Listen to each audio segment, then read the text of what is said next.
Well, it is time now for us to take a look at some of our Alaska news for this Thursday morning, January 19th, 2017, and it is brought to you by Inland Petro Service, Inc. Remember, you can find them over there on Braddock Street.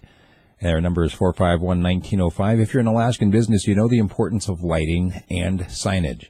From the installation of new signs to maintenance on existing signs, whether LED or neon, from canopies to parking lot lighting, or if you just need to have a banner installed. Inland Petro Service is the way to go. With over 25 years of experience in Fairbanks, they'll be able to help you with all of your needs. So give them a call at 907-451-1905. That's 907-451-1905. Or check out their website, inlandpetroservice.com. And now for some of our Alaska news for this Thursday morning. In case you missed it, the Alaska delegation is planning on attending the inauguration, despite the boycott growing, and despite the fact that both Murkowski and Sullivan had called on Trump to resign the place on the ticket. Well, they're going to be there. There was a shooter out in the Fox area. Apparently somebody drove by and took pot shots at some local businesses and homes out there. Nobody was injured, but one of the shop owners was quite concerned because he found the bullets right next to some of his acetylene tanks inside the building. There could have been a fire involved.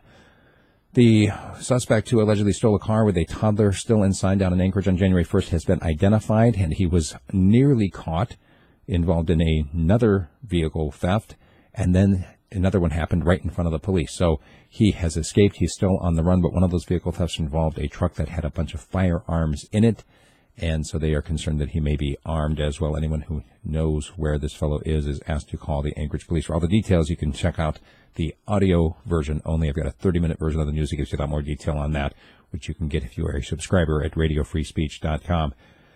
A man who made fun of his girlfriend at a hotel down in Anchorage was killed by that woman's son. Apparently, everybody was drunk. The man wouldn't wake up in the morning. The son woke up with a sore fist, and apparently they pieced together that he had beaten the man while they were drunk. The Eagle River Post Office had to close on Tuesday because they found blood all over the inside of it. Apparently somebody had come in to the area that's open 24/7 for people to get a hold of their post office box, had taken all of those boxes, the free boxes and papers, and just threw them everywhere, and also cut himself or herself on a Starbucks glass bottle. And therefore there was a good deal of blood that had to be cleaned up, so they closed it to the public. It was reopened as of Wednesday. A former state employee was arrested in a theft from the public safety building. The person was actually still employed with the Department of Public Safety at the time of the theft. They broke into a locked room and stole some money. Silver and gold production has remained steady in southeast Alaska, and Alaska lawmakers have picked both their speaker and the Senate president for the new legislature. Disability employment numbers are up, meaning that people who are disabled and who could therefore not work are actually in the workforce, and they're crediting a number of programs that have helped people with disabilities to learn other skills and get back into the workforce. Nikiski residents have been talking over the plan to become Alaska's biggest city. On Tuesday, they had a big meeting.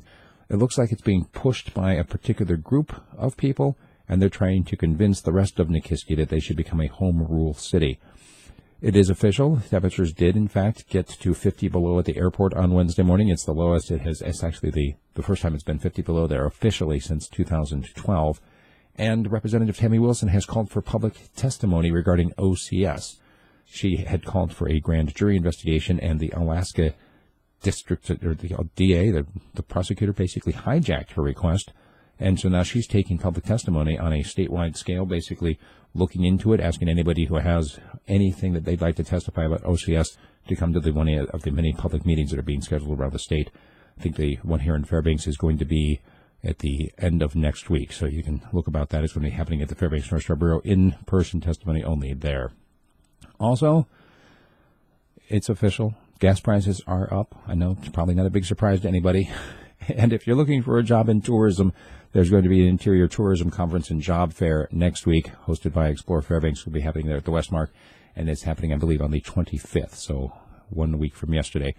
If you like what I'm doing, please sponsor me either through Patreon or through buying a direct subscription at my website, radiofreespeech.com, and tell all your friends. If you have a topic for me for my commentary, or if you have a news tip, email me, steve@radiofreespeech.com.